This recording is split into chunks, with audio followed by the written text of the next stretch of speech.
안녕하세요. 초에프 코치입니다. 당뇨병은 어느 날 갑자기 나타나는 병이 아닙니다. 한국인의 약 98%는 잘못된 식습관과 운동 부족이 쌓여 서서히 문제를 일으키는 것이 당뇨병이며, 당뇨병의 3대 증상인 다음, 다식, 당뇨 역시 한참 진행된 뒤에야 느껴지며, 당뇨병은 초기 증상을 놓치기 쉬워 제때 관리하지 못하면 각종 후유증과 합병증을 피하기 어려우므로 초기 관리가 매우 중요합니다. 오늘 전해드릴 이야기는 당뇨병 환자가 하면 안 되는 것입니다. 첫 번째는 비만 방치입니다. 국내 성인 인구의 고도비만 유병률은 10년 전에 비해 2배 이상 증가했고, 특히 20에서 30대 초고도 비만율이 매우 높아졌습니다. 비만율이 높아짐으로써 20대 젊은 당뇨병 환자 역시 눈에 띄게 늘고 있는데, 당뇨병의 근본적인 원인은 비만입니다. 대한당뇨병학회에 따르면 당뇨병 환자 4명 중 3명은 과체중이나 비만인데, 뚱뚱한 당뇨병 환자가 살을 빼면 혈당 수치는 물론 고혈압, 고지혈증, 비만의 위험을 줄일 수 있는데, 체중을 10% 줄이면 당뇨병이 완화된다는 연구 결과가 있습니다. 영국 캠브리지대 연구팀은 당뇨병 진단을 받은 40에서 69세의 성인 867명을 대상으로 연구를 진행한 연구에서 5년간의 추적 관찰 결과, 진단 후 첫 5년 동안 체중의 10%를 감량한 사람은 체중을 유지한 사람에 비해 당뇨병 완화율이 2배 이상 높았고, 진단 후 1년 이내에 체중의 10%를 감량한 사람은 체중을 유지한 사람보다 당뇨병 완화율이 약 85% 높았습니다.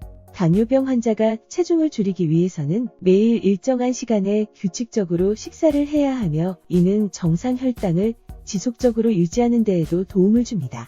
또 많이 먹고 운동을 많이 하는 전략보다 적게 먹고 운동을 조금 하는 전략이 유리합니다. 식사 시에는 표준 체중을 유지하는데 필요한 열량만 섭취하는 게 좋은데, 권장 섭취량을 매번 정확히 맞추기 어려우면 배가 80%만 부르게 먹는 것도 방법입니다. 두 번째는 나트륨 과다 섭취입니다. 당뇨병은 어떤 식습관을 가지느냐에 따라 당뇨병 치료의 핵심인 혈당 조절, 혈관 건강이 달라지게 됩니다. 많은 당뇨병 환자는 제일 먼저 달게 먹으면 안 된다고 생각하고 이를 철저히 지키려 노력하지만, 짠맛에는 관대한 것으로 드러났습니다. 영남대 식품영양학과 연구팀이 국민건강영양조사 자료를 이용해 65세 이상 당뇨병 환자 2,353명을 대상으로 분석한 결과에서 이들의 평균 나트륨 섭취는 기준치 2배를 훌쩍 넘겼습니다. 당뇨병 환자가 나트륨을 과도하게 섭취하면 혈액 세포내익량이 증가하며, 나트륨 자체가 혈관벽 내피세포를 자극해 혈관을 수축시켜 혈압을 높이고, 이는 고혈압, 단백뇨, 만성심장질환 등 미세혈관 합병증의 위험이 높아지게 됩니다. 젊은 당뇨병 환자는 인스턴트 음식, 탄산음료 등 과도한 당류 섭취가 문제가 되지만, 이에 비해 65세 이상 환자는 국찌개, 젓갈 등 한식 위주 식습관 때문에 나트륨을 과다 섭취하는 것이 문제가 되며, 가장 먼저 점검해야 할 부분은 국물 위주 식사를 하고 있는지 살펴봐야 할 것입니다. 국찌개 같은 종류의 국물에는 나트륨이 많으므로 가급적 건더기만 건져 먹는 것이 좋으며, 또한 양파, 당근, 호박, 양배추와 토마토, 바나나 등의 칼륨이 풍부한 식품은 나트륨을 배출하는 데 도움을 주므로 심장 질환이 없다면 이들 식품을 섭취하는 것이 좋습니다. 세 번째는 양치질 제때 안 하는 것입니다. 많은 당뇨병 환자들이 치주 질환으로 인해 식사 등 일상생활에 어려움을 겪고 있는데, 당뇨 환자들은 체내 포도당 농도가 높기 때문에 치아 표면의 치태나 세균 활동이 왕성해지며 입안이 쉽게 건조해져 구강 내 세균의 독성이 더욱 강해지게 됩니다. 이대 서울병원 연구팀은 한국인 18만 8,013명의 의료 기록과 양치질 횟수 조사 자료를 바탕으로 연구를 진행한 결과에서 51세 이하 성인에서는 하루에 양치를 1번 하는 사람이 양치를 2번 하는 사람보다 당뇨병 위험이 10% 높았고, 하루 3번 양치를 하는 사람보다 당뇨병 위험이 14% 높았으며, 52세 이상 성인에서는 양치를 하루 1번 하는 사람은 양치를 2에서 3번 하는 사람보다 당뇨병 위험이 7% 높았으며, 하루 3번 이상 양치질을 하는 경우에 당뇨병 발생 위험도가 8% 감소했습니다. 연구팀은 양치를 하지 않아 잇몸 염증과 충치가 많아지면 입속 세균이 전신에 염증 반응을 일으킬 수 있다고 전했습니다. 하루 3번 양치질은 당뇨병과 당뇨병에 의한 합병증 예방에도 큰 도움이 될 것입니다.